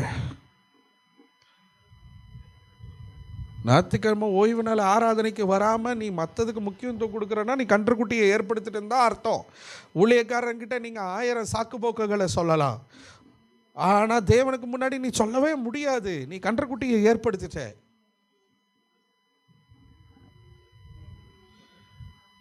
கண்களை மூடி ஆண்டவருடைய பிரசனத்தில் என்னென்ன ஜென்ம சுபாவம் காணப்பட்டுச்சா, இச்சை காணப்பட்டுச்சா, பண ஆசை காணப்பட்டுச்சா, பொறாமை, துர்குணம், ஆசைகள், உலக ஆசைகள், மனமேட்டுமைகள், ஜீவியத்தின் பெருமைகள், பொறாமை, எரிச்சல், கோபம், பழி வாங்குதல், மற்றவர்களை குறை சொல்லுதல், குற்றம் சாட்டுதல், உலக பேச்சு, நம்ம மாறணும் ஆண்டவரே. அன்பு தேவ பிள்ளைகளை, நம்ம மாறணும். நீ ஆண்டவருடைய பிள்ளை, உன் மேலே ஒரு அபிஷேகத்தை கர்த்தர் வச்சிருக்கிறாரு. நீங்கள் இப்படி வந்து உட்கார்றதுனாலையோ கர்த்தருக்கு காணிக்க கொடுக்கறதுனாலையோ நீங்களும் நானும் பரலோகத்துக்கு போயிட முடியாது. நம்ம இருதயம் மாறணும், நம்ம இருதயம் மாறணும். கன்றுக்குட்டியை ஏற்படுத்தி வச்சுட்டு நான் கர்த்தருக்கு பண்டிகைன்னு சொல்லிட்டு இருக்கிறேனப்பா, கன்றுக்குட்டியை ஏற்படுத்தி வச்சுட்டு நான் கர்த்தருக்கு பண்டிகைன்னு சொல்கிறேனே ஆண்டவரே, வெளி தோற்றத்தில் நான் இப்படி இருக்கிறது அல்ல ஆண்டவரே. என் வாய் தான் உங்களை பார்க்குது, என் உதடு தான் உங்கள் நாமத்தை சொல்லுது, ஆனால் என் இருதயம் ரொம்ப தூரம் இருக்குது ஆண்டவரே. சிலர்லாம் பேசிக்கொண்டு இருக்கும்போதே சினிமா டைலாக்ஸ்லாம் வரும். 4 பேர் நின்று பேசிட்டு இருக்கும்போது சினிமா டைலாக் வரும். வந்திருக்குதுன்னா உனக்குள்ள ஜென்ம சுபாவம் மாறலன்னு அர்த்தம். கன்றுக்குட்டி முன்னையே இருக்குது. ஒரு படத்தில் இவன் இப்படி சொல்லுவான் பத்தியா, கன்றுக்குட்டி கண்ணமுடி கண்ணமுடி கண்களை மூடுங்க, தயவுசெய்து கண்ணை திறக்காதீங்க. கன்றுக்குட்டி வந்துருச்சு. இங்கே பாருங்க, யாரையும் குற்றப்படுத்தவோ குறை சொல்லவோ ஆண்டவர் இந்த வார்த்தையை பேசல. உங்களை மாற்றணும்னு நீங்கள் மாறணும், நீங்கள் ஏசப்பா பிள்ளையாக இருக்கணும், நீங்கள் ஆசீர்வதிக்கப்படணும், நீ அவருக்கு பிரியமானவனா, அவருடைய இருதயத்திற்கு நெருங்கி வந்த பிள்ளையா நீ இருக்கணும்னு ஏசப்பா தன்னுடைய ஆதங்கத்தை உங்ககிட்ட கொட்டி இருக்கிறாரு. ஆண்டவர் உன் கூட பேசியிருக்கிறார். என் அன்பு சகோதரியே, நீ உண்மையாக இருப்பியா? கன்றுக்குட்டியை ஏற்படுத்திட்டியப்பா. உன்னை எவ்வளவா ஆண்டவர் நடத்தினார். எத்தனை பேர் உன்னை தூஷித்தாங்க, எத்தனை பேர் உன்னை தள்ளிட்டாங்க, எத்தனை பேர் உன்னை ஒரு மாதிரி நினச்சாங்க. ஆனால் நான் உன்னை நேசித்தேனே, நான் உன் பக்கத்தில் வந்தனே, நான் உன்னை விடுதலை பண்ணனே, நான் உன்னை மீட்டு எடுத்தனே, நான் உன்னை ஆசீர்வதிச்சனே, நான் உன் கூட இருந்தனே, நான் உன்னை விசாரித்தனே, நான் உன் கண்ணீரை தொடச்சனே, உன் வேதனையை நான் மாற்றினனே. ஆனால் என்ன நீ துக்கப்படுத்திட்டியே, என்னை துக்கப்படுத்திட்டியே. கன்றுக்குட்டியை ஏற்படுத்திட்டியப்பா, கன்றுக்குட்டியை ஏற்படுத்திட்டியே. உணர்வுள்ள இருதயம் உடைக்கப்படட்டும். நீங்கள் சத்தமாக கூட ஜெபம் பண்ண வேண்டாம். உங்கள் இருதயத்தில் உங்களுக்குள்ளே சொல்லுங்கள், ஏசப்பா நான் இந்த கன்றுக்குட்டியை ஏற்படுத்திட்டேன், என்னை மன்னிச்சிருங்க. கர்த்தருக்கு பண்டிகைன்னு சொல்லிவிட்டு நான் இதெல்லாம் பண்ணிட்டேன், எரிச்சல் அடைஞ்சிட்டேன், மாமியார் மேலே கோபம், குடும்பத்தில் பிரிவினை, எரிச்சல். அவங்கெல்லாம் நல்லாவே இருக்கக்கூடாது. என்னை இப்படி பண்ணுறாங்க, அப்படி பண்ணுறாங்க, இதை செய்கிறாங்க, அதை செய்கிறாங்க. வேண்டாம் வேண்டாம் வேண்டாம், கன்றுக்குட்டியை ஏற்படுத்திடாத.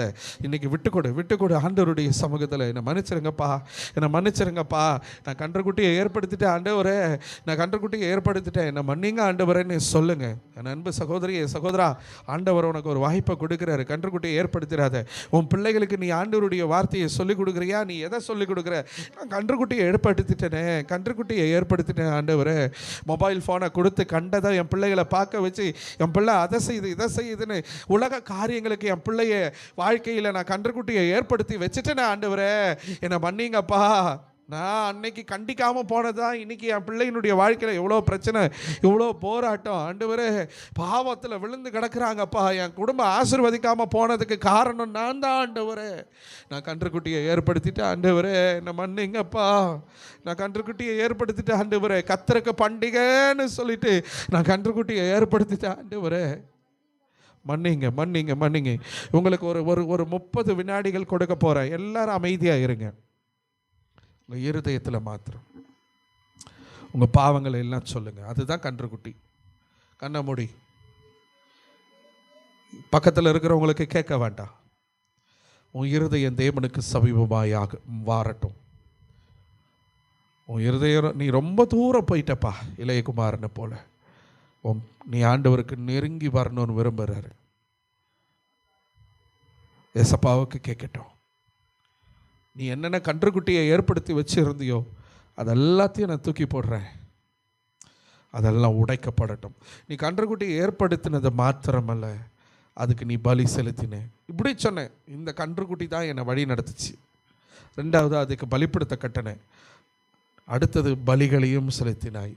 சர்வாங்க தகன பலிகளையும் சமாதான பலிகளையும் செலுத்தி அவர்கள் உண்ணவும் குடிக்கவும் உட்கார்ந்து அப்புறம் விளையாட எழுந்திருந்தார்களாம். எவ்வளவு மோசமான மனிதர்களா இந்த இஸ்ரவேல் ஜனங்கள் மாறினார்கள் என்று பாருங்க. எவ்வளவு தூரம் போயிட்ட பாரு, எவ்வளவு தூரம் போயிட்ட பாரு. நீ தேவனுக்கு சமீபமாக இருக்க வேண்டும் என்று சொல்லி கர்த்தர் விரும்புகிறார்.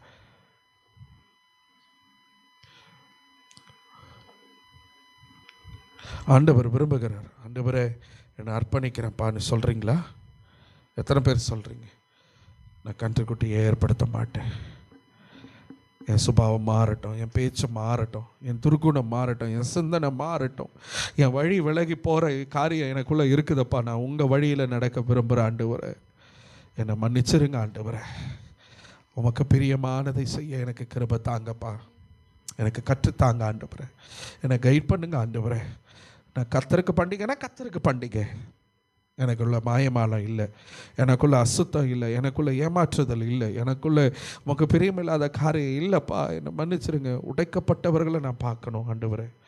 ஆண்டவர் பார்க்க விரும்புகிறார். உண்மையாக உடைக்கப்படுறீங்கன்னா உங்கள் கண்கள்லேருந்து கண்ணீர் வருகிறத ஆண்டவர் பார்க்கிறார். நீ உடைக்கப்பட்டிருக்கிறியா? நீ உடைக்கப்பட்டிருக்கிறியா? கன்றுக்குட்டியை ஏற்படுத்திட்டியம்மா சகோதரி, கன்றுக்குட்டியை ஏற்படுத்திட்டிய தம்பி, கன்றுக்குட்டியை ஏற்படுத்திட்டியப்பா. இல்லைப்பா, நான் மாறுறேன்ப்பா, என்னை விட்டு கொடுக்குறேன்ப்பான்னு சொல்கிறீங்களா? ஆண்டவருக்கு சொல்கிறீங்களா? புலம்பாதீங்க. இனி எதுக்கும் கவலைப்படாதீங்க. இயேசு உயிரோடு இருக்கிறார். அவர் உன் பட்சத்தில் நிற்க விரும்புகிறார். உன் வலது பாரசத்தில் வீச்சிருக்க விரும்புகிறார். ஆண்டவர் உங்கள் கையை பிடிச்சு நடத்த விரும்புகிறாரு. இனி நீங்கள் ஒரு பெரிய ஆசீர்வாதத்தை பார்க்க போகிறீங்க. நீங்கள் தூரமாக போனீங்க, இன்றைக்கி நெருங்கி வந்துட்டீங்க. ஏசப்பா இனி உங்களை அழகாக நடத்த போகிறாரு. ஆண்டவர் உங்களை அழகாக கைட் பண்ண போகிறாரு. அவருக்கு பிரியமான பிள்ளைகளாக நீங்கள் இருக்க உங்களை விட்டு கொடுத்தபடினால கர்த்தர் உங்களை நடத்துவார். நான் சொல்கிறேன், இந்த மாதம் முடியறதுக்குள்ளே உங்கள் வாழ்க்கையில் ஒரு அற்புதம் நடக்கும். உங்கள் வாழ்க்கையில் ஒரு ஆசீர்வாதம் கடந்து வரும். உங்கள் வீட்டுக்குள்ளே ஒரு பெரிய சமாதானத்தை கர்த்தர் கட்டளையிடுவார். உங்கள் வீட்டுக்குள்ளே ஒரு பெரிய சந்தோஷத்தை கர்த்தர் கொடுப்பார். எனக்கு அன்பு தேவ பிள்ளையே, இது வரைக்கும் நடக்காத ஒரு காரியத்தை கர்த்தர் உன் வாழ்க்கையில் நடத்தி கொடுப்பார். அதான் அடையாளம். பலிப்பிடத்துலேருந்து நான் சொல்கிறேன், நீ உன்னை விட்டு கொடுத்த பற்றியா, தேவனுடைய வார்த்தைக்கு நீ கீழ்ப்படிஞ்ச பற்றியா, அதுதான் அடையாளம். உன் வீட்டுக்குள்ளே இது வரைக்கும் நடக்காத ஒரு ஆசீர்வாதம், தாண்ட முடியாத பிரச்சனையை நீ தாண்டி வருவ. இந்த மாதம் கர்த்தர் ரொம்ப எளிதாக அதை நடத்தி கொடுப்பார். தேவன் அதை செய்வார். எத்தனை பேர் நம்புறீங்க? நம்புகிறவர்கள் வாயை திறந்து ஆண்டவருக்கு வலது கரத்தை உயர்த்தி ஸ்தோத்திரம் பண்ணுங்க. ஆண்டவரை நான் நம்புகிறேன், ஆண்டவரை நான் உமக்கு பிரியமா, ஆண்டவரை கர்த்தருக்கு பண்டிகைனா கர்த்தருக்கு பண்டிகை, கர்த்தருடைய பிள்ளைனா கர்த்தருடைய பிள்ளைன்னு நான் என்னை விட்டு கொடுத்துருக்கிறேன். கர்த்தர் என் வீட்டுக்குள்ளே ஒரு சமாதானத்தை கொடுங்க, என் வீட்டுக்குள்ளே ஒரு ஆசீர்வாதத்தை கொடுங்க, என் வீட்டுக்குள்ளே ஒரு நன்மை வரட்டும். ஆண்டவரை உமக்கு பிரியமான பிள்ளையா நான் நிற்கிற விரும்புகிறேன். ஆண்டவரை உம்முடைய அபிஷேகம் பெற்ற பிள்ளையா நான் நிற்க விரும்புகிறேன். ஆண்டவரை மிகுந்த ஜாக்கிரதையுள்ள பிள்ளையா நான் இருக்க விரும்புகிறேன். ஆண்டவரை கர்த்தர் என்னை நடத்த போகிறதற்காக நன்றி. ஆண்டவரை இன்றையிலிருந்து நான் புது சிருஷ்டியாக மாறு என்னை அர்ப்பணிக்கிறேன். ஆண்டவரே பழையவைகள் எல்லாம் ஒளிந்து போயின, புதிய சிருஷ்டியை கர்த்தர் என்னை மாற்றுகிறதற்காக நன்றி. ஹல்லேலூயா. நன்றி தகப்பனே, இந்த நாளில் எங்களோடு கூட நீங்கள் இடைப்பட்டதற்காக ஸ்தோத்திரம். ஆண்டவரே கன்றுக்குட்டியை நாங்கள் ஏற்படுத்த மாட்டோம். ஆண்டவரே கர்த்தருக்கு பண்டிகை, கர்த்தரை ஆராதிக்கிற, கர்த்தரை காண்பித்து கொடுக்கிற உம்முடைய இருதயத்திற்கு சமீபமானவர்களா கர்த்தரை எங்களை மாற்றுகிறதற்காக நன்றி. இந்த வார்த்தையின்படி பிள்ளைகள் வாழட்டும். ஆண்டவரே இந்த வார்த்தையின்படி கர்த்தர் தம்முடைய பிள்ளைகளை நீங்கள் ஆசீர்வதித்து வழி நடத்துவீராக.